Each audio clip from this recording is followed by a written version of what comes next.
The letter arrived on a Thursday morning in the second week of November, and Constance Merritt did not open it. She was not supposed to open any of them. Her position in the household of the Dowager Countess Radnor was circumscribed by 11 months of habit and 31 years of understanding her own place in a room. She managed the morning correspondence, sorted it into 3 categories by urgency, annotated each piece in the household ledger, and carried the relevant pile to her ladyship's dressing room before 9 o'clock each morning, moving quietly and without commentary, the way a good clock moves, and is not discussed until it stops. The irrelevant correspondence went into a separate tray on the corner of the correspondence table, and that tray was cleared on Fridays. Constance had never asked what became of its contents. She had not needed to ask. She had never broken a seal on a private letter. She had read the outsides of envelopes the way a musician reads a score she has not been asked to play. The address, the handwriting, the quality of the seal, and no further. In 11 months she had received no direction to do otherwise, and she was not a woman who required direction to maintain a standard she had set for herself. What stopped her on this Thursday morning was not curiosity. Curiosity she had disciplined out of herself the same year she had taken her first position. At 20 years old, in a schoolmaster's household in Ledbury, where she had learned that the questions a dependent woman could ask were a much smaller set than the questions she might think. What stopped her was a name. The letter was addressed in a hand she recognized, narrow, disciplined, slanting left rather than right, with capital letters formed in the style of a man who had taught himself to write clearly rather than elegantly, who had decided early that precision mattered more than appearance. She had seen that hand on 3 previous envelopes, once in August, once in September, once in October. The first 2 she had carried to the correspondence table, and they had entered the Friday tray within an hour of the Dowager's morning sitting. The third she had not even carried. The housekeeper had received it from the village post and brought it to the Dowager directly, and Constance had only seen it briefly, from across the room, before it joined the others. This 4th letter was addressed to Miss Dorothea Pendleton, care of Radnor House, near Lidbury, Shropshire. Constance set it on the correspondence table. She wrote its receipt in the ledger. Date, Senderstown, which was Tiverton in Devon, notation of prior correspondence from the same origin. She did not open it. She held her pen over the ledger and looked at the letter, and then she looked at the window, which gave onto the kitchen garden in its November bareness. The last of the parsley still upright and gray-green in the cold. The beds raked flat and dormant under a sky that could not decide whether it was going to snow. She placed the letter in the Friday tray. She sat for some time at the correspondence table, her pen in her hand, looking at the tray, and then at the window, and then at the tray again. Then she took it out. Dorothea Pendleton was 22 years old and had been residing at Radnor House since May, a guest of her maternal aunt, the Dowager. She was the daughter of the Dowager's younger sister, who had married a Herefordshire gentleman of moderate income and died when Dorothea was 14, leaving Dorothea in the care of a father who was fond and present, and who had died himself 2 years past of a chest complaint that had been developing for longer than anyone had said aloud, the kind of dying that a certain sort of man does gradually and then all at once, denying until very near the end that there is anything particular to discuss. Dorothea had arrived at Radnor House in the first week of May, with 2 trunks and a face that was composed in the way of faces accustomed to composure as a form of survival, quiet and controlled, expressive only in small, peripheral ways that you noticed after some time in her company. There was a tightening at the corners of her eyes when the post arrived, a deliberate steadiness of breath at certain moments in certain conversations. She was not unhappy in the manner of young women who have been told their future holds nothing. She was unhappy in the particular manner of women who once believed their future was theirs to construct and had been gently, firmly, and comprehensively corrected of the idea by someone with more social authority than them, and who had not yet found the means to resist. Constance had been told nothing directly. She was not in the habit of being told things directly. She was the daughter of a former schoolmistress from Herefordshire, 31 years old, without family connections that conferred advantage or personal circumstances that permitted independence. She held her position at Radnall House by the dowager's pleasure, and she managed it with the specific blend of usefulness and invisibility that made a dependent woman's tenure safe. She did not ask questions. She did not form opinions where opinions were not sought. She read what she was given to read and burned what she was given to burn, and she did not turn over in her mind anything she was not being paid to turn over. Or she had not, before November. She knew the name in Tiverton. Not because anyone had told her, but because in October, on a Tuesday morning, she had carried a letter to the dowager, written in a woman's hand from Bath, and had been within earshot when the dowager read a portion of it aloud to her companion, Mrs. Lee, in a voice of composed satisfaction. "He is quite settled at last," the dowager had said. "He will not trouble us again." The dowager had then set the letter in her private pile and moved on to the next piece of correspondence, as if the sentence had been about a household matter rather than a person. Constance had set the remaining letters on the table and left. She had not known then whose settlement was being confirmed. She believed she knew now.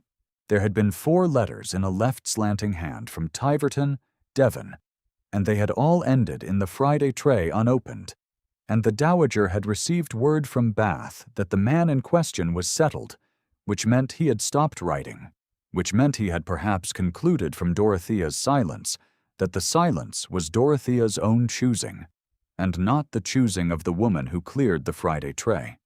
Constance placed the letter in the inner pocket of her working apron, which she wore over her dress at the correspondence table, and which had 2 pockets deep enough for folded correspondence. Her hands were steady. She wrote nothing further in the ledger. She straightened the remaining pile of morning correspondence with great care, and then she walked through the house to find Dorothea. If you have ever been the person who maintains the record, who knows which papers go where, and whose knowledge is treated by the household as a useful function rather than a particular intelligence, you will understand the specific sensation of the moment in which such a person understands what the record has been used for. It does not arrive loudly. It arrives the way a cold draft arrives. Not a noise, but a temperature. The feeling of air that has come through a gap you did not know existed, that has been coming through it for some time without your noticing. Dorothea was in the morning room, the room at the south end of the house with the low windows and the good light, where she spent the hour before luncheon, reading or working at her embroidery frame, or watching the garden with an expression she rearranged whenever she heard footsteps in the corridor. She was doing the latter when Constance came in. Constance set a cup of tea on the side table near her chair, which was not her function, but was not unwelcome. And then she sat down across from her at the smaller table near the fireplace, and did not pretend she had come in for any other reason. "Miss Pendleton," she said, and her voice was quiet and level. "I want to ask you something, and I want to ask it only once, and I want you to answer it plainly if you are willing." Dorothea looked at her. She had very clear gray eyes, and the look she gave Constance now was the look of someone who has not been addressed plainly in some time, and is not entirely sure how to receive it. "Very well," she said. "Is there someone in Tiverton?" A silence. Outside the window, a starling landed on the bare rose arbor, and departed without having decided anything. Dorothea set down her embroidery. She looked at her hands for a moment, which were folded in her lap with the particular stillness of hands that have been taught to stay still. "Yes," she said. "How long?" "We met at the Hartleys in Devon," she said carefully, as if placing each word on the table where it could be seen and assessed before the next one was added. "The April before last. I visited my friend Constance Hartley and her family for 6 weeks, and I met him at their assembly in the 2nd week. His name is Elliot Vane. He is a clergyman's 2nd son with a small living of his own, near Tiverton. My aunt considers the connection entirely unsuitable." She paused. We continued to correspond after I returned to Herefordshire. When my father died, and I came here, I continued to write to him. He wrote to me in June and again in August. He has not answered my last 2 letters. How long since his last letter reached you? Since August. Dorothea's voice was level and careful, in the way of a voice that has been kept level and careful for some months, and has learned the discipline well. My aunt told me in September that he had not written since July. She said it with such confidence that I could not disbelieve her entirely. Yet I wrote again in September and again in October, and I have had no answer. I have told myself a number of explanations. A pause. None of them were entirely satisfying. "He has written since August," Constance said. "To this house. I have seen the outside of 3 previous letters in his hand. I believe a 4th arrived this morning. None of them were given to you." Dorothea was very still. The room held nothing but the fire, and the 2 of them, and the understanding settling into Dorothea's face, not like a surprise, but like the confirmation of something she had not permitted herself to fully think, because thinking it fully would have required her to act on it, and she had not known, until now, that action was possible. "She told me," Dorothea said slowly, "that he had stopped." That was how she said it, as if it were a fact she had received from the world rather than arranged. "Yes," Constance said, "and my letters to him. I believe they were redirected. I do not yet know the mechanism. I intend to find out." Dorothea turned her face toward the window. The November garden was gray and still, the stone paths frost white in the cold morning light, and she looked at it for a moment with the particular gaze of a woman assembling information into a picture she had been trying not to see. "Do you know what will happen to you?" she said quietly, "if she finds it missing from the tray?" "Yes," Constance said. "And you took it anyway." "I had understood before I got up from the table," Constance said, "that setting it back in the tray was also a choice. There is no neutral position when you hold a letter that will be burned on Friday. I would have to own the choice either way." Dorothea looked at her for a long moment. Then she said, "Show me." Constance took the letter from her apron pocket and set it on the table between them. The left slanting hand was clearly visible on the envelope, the Tiverton postmark, the seal that was plain wax with a small pressed star rather than a crest. "He uses a star," Dorothea said very quietly, "because he does not have a family seal and refuses to use one that is not his." "Read it," Constance said. "I will come back in half an hour." She left her alone with it. She went back to the morning room and sat at the correspondence table and worked through the afternoon bills with careful attention, because attention was the one thing she had full command of, and it seemed important, at this particular moment, to have full command of something. The fire had burned low, and she built it up again. She made a correction in the household ledger that she had been meaning to make for 2 days, and had not got to.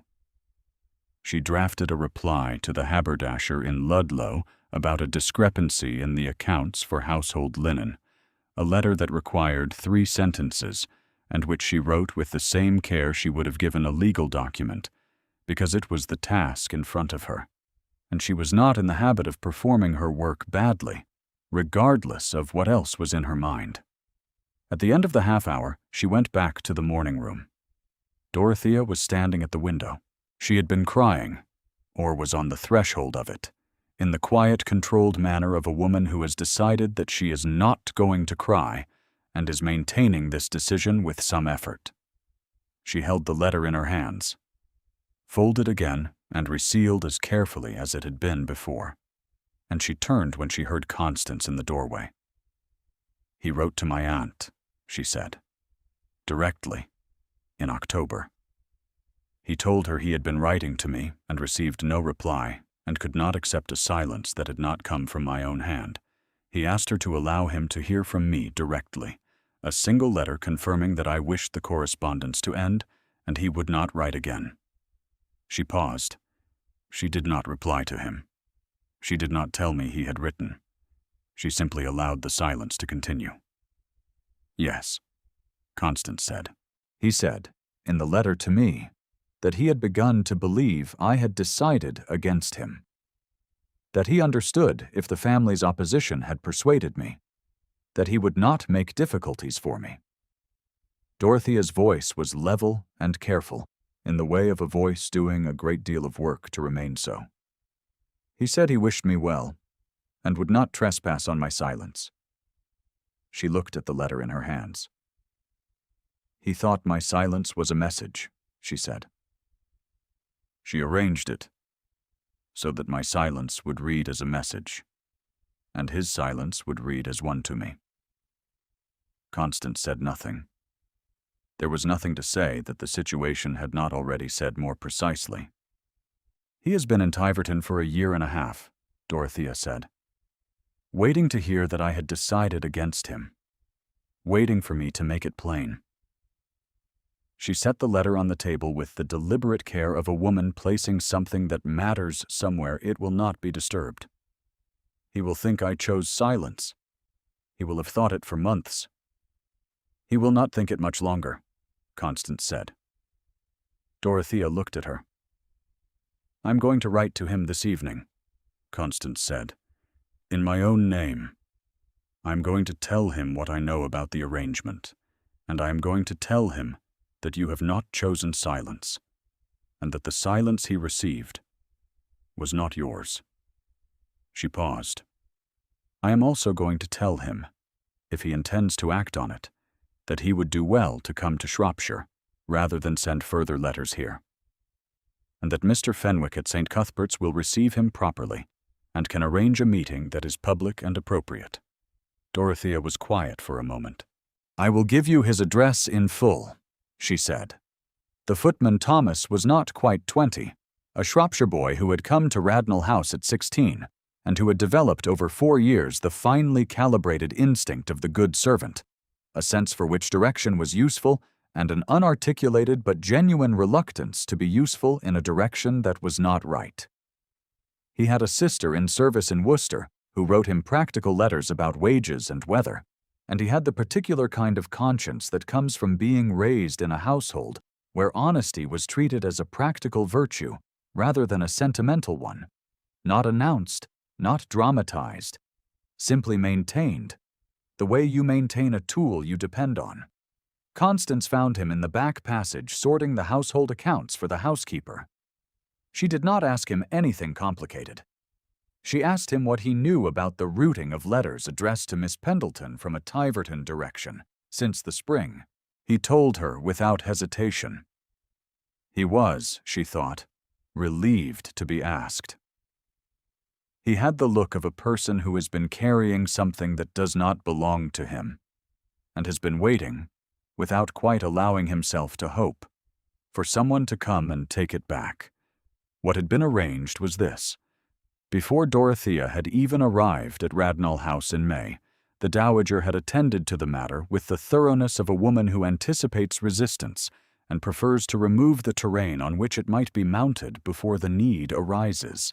She had engaged Mr. Cartwright, the village solicitor who managed her ladyship's household legal affairs, to instruct the receiving office in the village that any correspondence addressed to Dorothea Pendleton from a Tiverton direction was to be held separately and delivered to Radnall House only by way of a route that passed first through the housekeeper and thence to the dowager. Mr.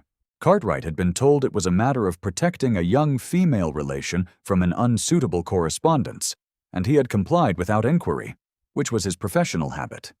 He was not, Constance thought, a man who had thought carefully about what he was being asked to protect the young woman from, or what her own views on the matter might be. Dorothea's outgoing letters had been managed more simply and more directly.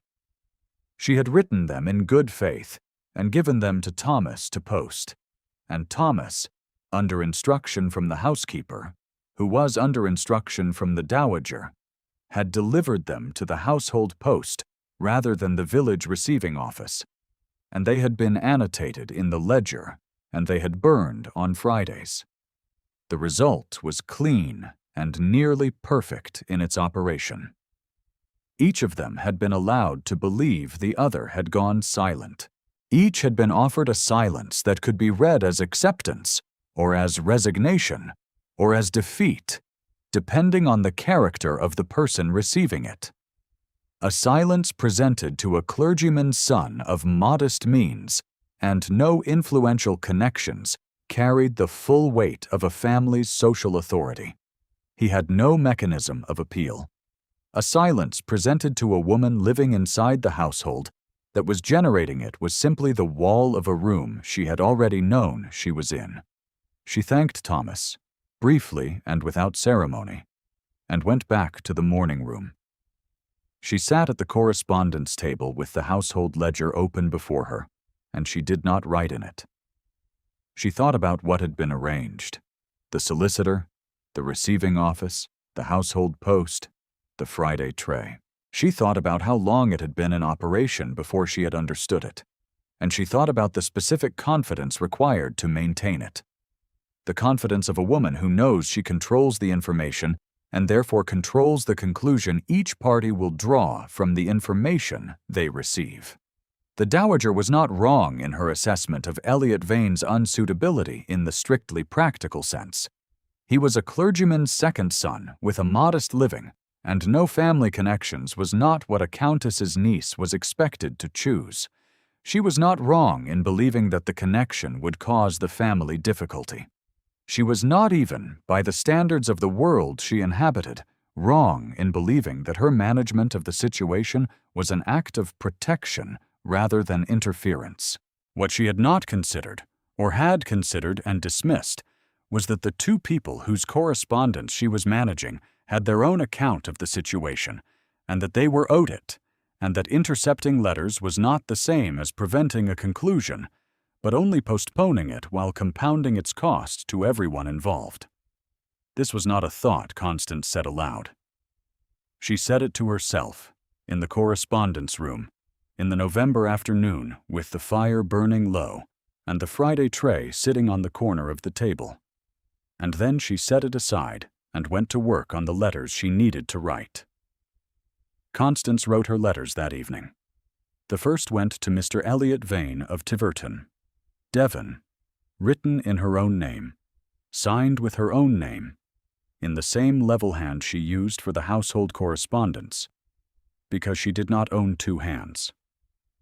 She told him what had been done. She was specific and she was complete, covering the arrangement with Mr. Cartwright, the village receiving office, the household post, the Friday tray. She told him that Dorothea had written twice since arriving at Radnall House, and that neither letter had been delivered. She told him that his letters had been received and removed. She told him that Dorothea was well and that the family's opposition remained, but that he should understand the difference between a silence a woman had chosen and one that had been arranged around her. She told him, if he intended to act on the information, to do so directly and in person, because letters to the house would continue to be managed, and that the vicar of St. Cuthbert's in the village would receive him properly and could arrange a meeting on neutral ground. She did not tell him that she was ending her employment by writing to him. This was not his business, and she did not want him to feel obligated on her account. She was doing what she was doing for its own reasons, and the costs were hers to carry. The second letter was shorter, and she folded it small and slid it under Dorothea's door at 11:30. And she heard quick footsteps cross the floor, and then stop, and then silence, and then, after a long pause, the scratch of a pen being uncapped, and the sound of Dorothea writing quickly, in the decisive way of someone who has known what they needed to say, and has only been waiting for the permission to say it. In the morning, Constance placed the outgoing post as she always did with Thomas, and she went to the correspondence table and began the day's work. She carried the Dowager's morning correspondence to the dressing room at 5 minutes before 9 and said, "Good morning, my lady." And the Dowager said, "Good morning, Miss Merritt." And that was an ordinary morning and an ordinary greeting, and neither of them was the same person they had been the day before, though only Constance knew this yet. The weeks that followed were quiet in the manner of the period before a change in weather, when the air carries a particular stillness that is not rest, but expectation. The Dowager received no further letters from Tiverton. Constance managed the correspondence with her usual accuracy. Thomas moved through his duties with a quality of alertness that was slightly different from his usual thoroughness, though not different enough for anyone to remark on. Dorothea moved differently through the house. It was a small difference, not outwardly visible to a casual observer. A slightly greater steadiness in her step, a quality in her face at breakfast of a woman who has been given back information she needed and is deciding, carefully, what to do with it. She wrote letters in the mornings that she posted herself at the village receiving office on the 2 days each week when she was allowed the carriage for calls in the village. She did not mention these letters to Constance, and Constance did not ask about them. Elliot Vane arrived in Shropshire on the 12th of December. He had not written ahead. He had left Tiverton on the 9th of December, driving north in a hired carriage with a change of horses at Shrewsbury, carrying a single letter of introduction from a clergyman in Somerset who had known Dorothea's father well enough to speak to the family on his behalf. He was not tall, but he stood still in a way that large men sometimes forget to do, as if he had understood that stillness is a form of attention rather than an absence of it, and that a man who is precisely present in a room takes up more of it than a man who is merely loud in one. He arrived at the village inn on a Thursday evening and sent a note through the innkeeper's boy addressed to Miss Dorothea Pendleton at Radnall House, and he sat down to wait with the patience of a man who has learned that waiting done properly is itself a form of action. Constance had been given notice on the 8th of December, 4 days before he arrived. The Dowager had called her to the first-floor sitting-room in the afternoon and told her, with perfect composure and without raising her voice, that her services would not be required beyond the new year, and that she would receive a month's additional wages and a written reference attesting to her accuracy and diligence in the management of household correspondence. She had said nothing else. There was nothing else to say. And they were both women who understood the value of saying precisely what was necessary and nothing additional. Constance had said, "Thank you, my lady," and had returned to the morning room and continued the afternoon's work. She had a sister in Herefordshire who would receive her without difficulty, and a modest sum in savings, and a reputation for accuracy that the Dowager could not honestly contradict in a reference. These were the materials available to her. She was not sentimental about them, but she was not dismissive of them either. They were sufficient, if she was careful. And she was accustomed to being careful. Dorothea received the note from the inn on the 14th. Constance did not see her face when she read it. She heard footsteps. And then the sound of Dorothea's door opening very quickly. And then silence. And then after a long pause, the sound of Dorothea moving to her writing table. and the swift, deliberate scratch of a pen that had known what it needed to say for some months. She heard the letter folded and sealed, and heard Dorothea's step on the stairs, quick but not running, with the particular quality of haste that has been disciplined into purpose. Thomas had the carriage at the front by 3:30, faster than it had any reason to be, and Dorothea went out into the cold December afternoon in her outdoor cloak and did not look back. The meeting between Dorothea Pendleton and Elliot Vane took place at the churchyard of St. Cuthbert's, which was public and proper, with the vicar's wife visible through the rectory window, and the winter light lying flat and clear across the frozen graves and the gray stone of the church tower against the pale sky. Whatever was said between them, Constance did not know and was not told. She would not have asked. It was theirs.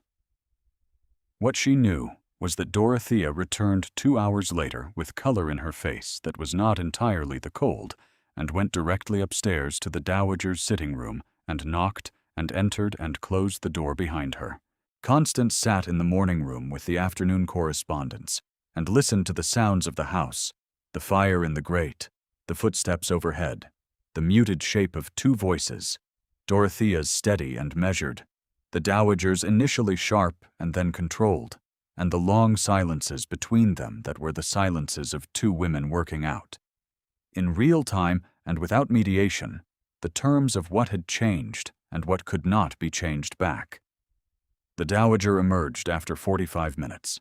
She crossed the morning room without looking at Constance, which was itself a form of looking, precise and deliberate in its avoidance, the cut performed before the gathering audience of no one.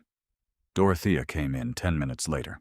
She sat down beside Constance at the table rather than across from her, which was not the usual arrangement, and was therefore deliberate. "She knows," she said. "Yes. She has known for several days, I think. She noticed the letter was missing from the tray before the end of November. She did not ask me about it directly."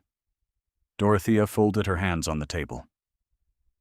"She said, just now, that you were the most presumptuously disloyal woman she had ever employed in any capacity." "That is probably fair," Constance said. Dorothea was quiet for a moment. "She said other things as well. I will not repeat them."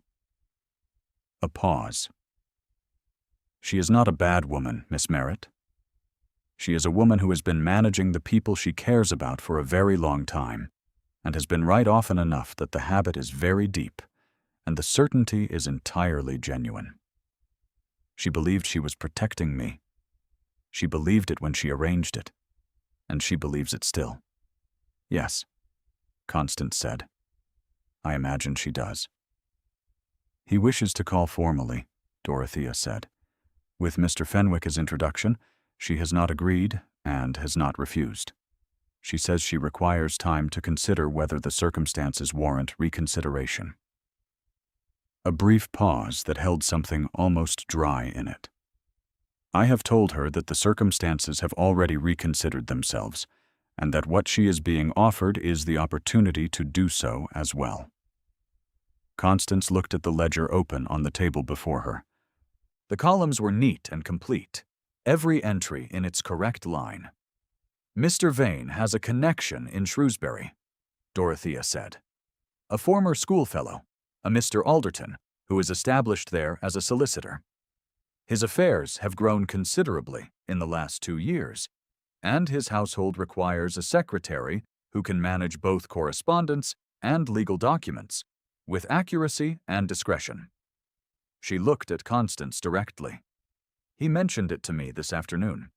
He asked whether I knew anyone who might suit the position." Constance set down her pen. "I told him I might," Dorothea said. The formal call took place on the 18th of December. Elliot Vane arrived at 2:30, accompanied by Mr. Fenwick the vicar, and the front drawing-room held the dowager and her companion, Mrs. Lee, and Dorothea, and both visitors and 3 members of the household who had found compelling reasons to exist in the vicinity of the front rooms that afternoon. Constance was in the morning room with the afternoon correspondence and a cup of tea that went cold in its saucer while she worked through the household bills with meticulous care.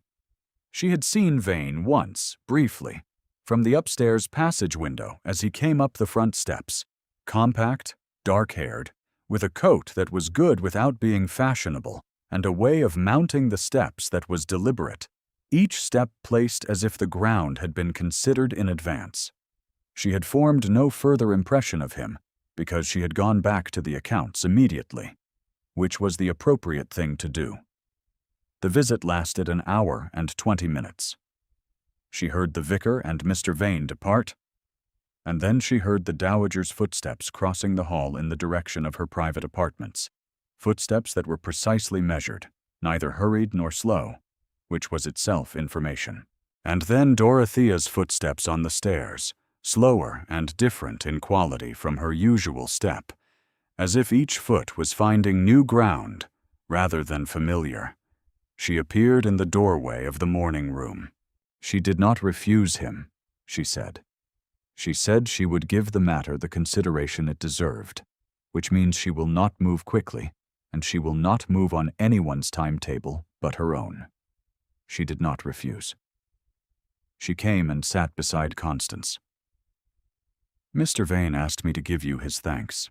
He said that a person who acts with honesty at cost to themselves is owed an acknowledgement that the cost was seen. That was generous. He means it. He is a man who says what he means, which was part of why the silence was so impossible to understand. I could not reconcile it with his character. She paused. My aunt also wrote to Mr. Alderton in Shrewsbury. She did this 2 days ago, before today's call. She told him that she was aware of a person who might suit his requirements. Dorothea looked at the table. I think it was meant partly as penance and partly as management. She is not accustomed to having managed badly. Constance was quiet for a moment. I will take either, she said. I thought you might. Dorothea looked at her. Write to me when you are settled. I want to know where you are. Constance left Radnor House on the 2nd of January. Dorothea came to the front door herself to say goodbye. She had a parcel for her, a pair of warm gloves, and a letter of personal reference, written in Dorothea's own hand, describing Constance in terms that were extravagant enough to embarrass and specific enough to be useful. She held Constance's hands for a moment when she pressed the parcel into them. Thank you, she said. Only that. It was enough. Thomas brought the cases down without ceremony.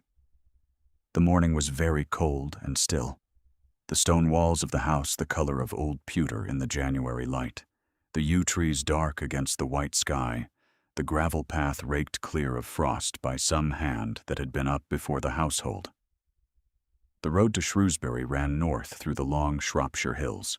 The carriage was not warm, but it was enclosed, and Constance sat with the solicitor's letter in the inside pocket of her coat, and watched the bare hedgerows and the stone walls and the flat winter fields pass at the measured pace of a hired carriage in January. She thought about the letter she had written in November. She thought about the weight of a fourth envelope in a left slanting hand, and the specific quality of a Friday tray, and what it meant to maintain the record for a household that was using the record for its own purposes. She had not rescued anyone. She was clear on this. Dorothea had walked to the church in the December cold and said what she meant to say. Elliot Vane had driven 3 days and refused to accept a silence that had not come from Dorothea herself, had required it in writing before he would let the matter go. They had done the thing. What Constance had done was smaller and more useful and less romantic. She had given each of them back the information that the other had not stopped. That was the whole of it. The rest was theirs. It had always been theirs. It had only been taken from them for a season, 1 letter at a time, on Fridays. She thought this was a satisfying account of it. Snow began to fall before she reached Shrewsbury, coming down through still air, unhurried and thorough, the way snow falls when there is nothing to argue with. She watched it settle on the hedgerows and the stone walls, and the flat winter ground with the quiet patience of something that has been waiting to arrive. In Tiverton, Elliot Vane was reading, by now, the letter Dorothea had written before Christmas and sent through the village receiving office without comment from anyone. In Radnall House, the Dowager was engaged in the slow and private work of revising a certainty that had served her for a long time and would require time to revise. And it would happen anyway, because the ground had shifted, and certainties built on ground do not survive its shifting indefinitely. In Shrewsbury, a solicitor named Mr. Alderton was expecting her, and the position began in February, and she had sent her acceptance before the new year. The carriage came into Shrewsbury as the last light failed, moving through streets bright with snow and lamplight, and Constance felt the cold in her feet and the warmth of the gloves on her hands, good thick wool gloves in dark blue, and she looked out at the city coming toward her through the snow and felt for the first time in some months that she was moving toward something rather than simply away from what she had left. She had a letter of acceptance already sent. She had 2 warm gloves. She had a sister who would open the door without difficult questions, and a position beginning in 6 weeks, and a reference from Dorothea Pendleton that called her, among other things, a woman of uncommon moral precision, which was the most useful thing anyone had ever said about her, and which she intended to live up to. If this story has found its way to you at the end of a long day, leave a word below. The small acts of restoration are the ones that ask the most. And Constance Merritt did not do what she did for thanks. But thanks is not a wrong thing to give. The snow lay on the stone windowsills and the bare rooftops and the cobblestones of the high street, white and even and patient, and the lamplighter was working his way along the street below, and the light came on in the windows one by one, each one small and warm and particular, each one the sign of a house that someone knew how to find their way back to. The gloves were good and warm. The old ground lay quiet beneath the snow. The carriage arrived.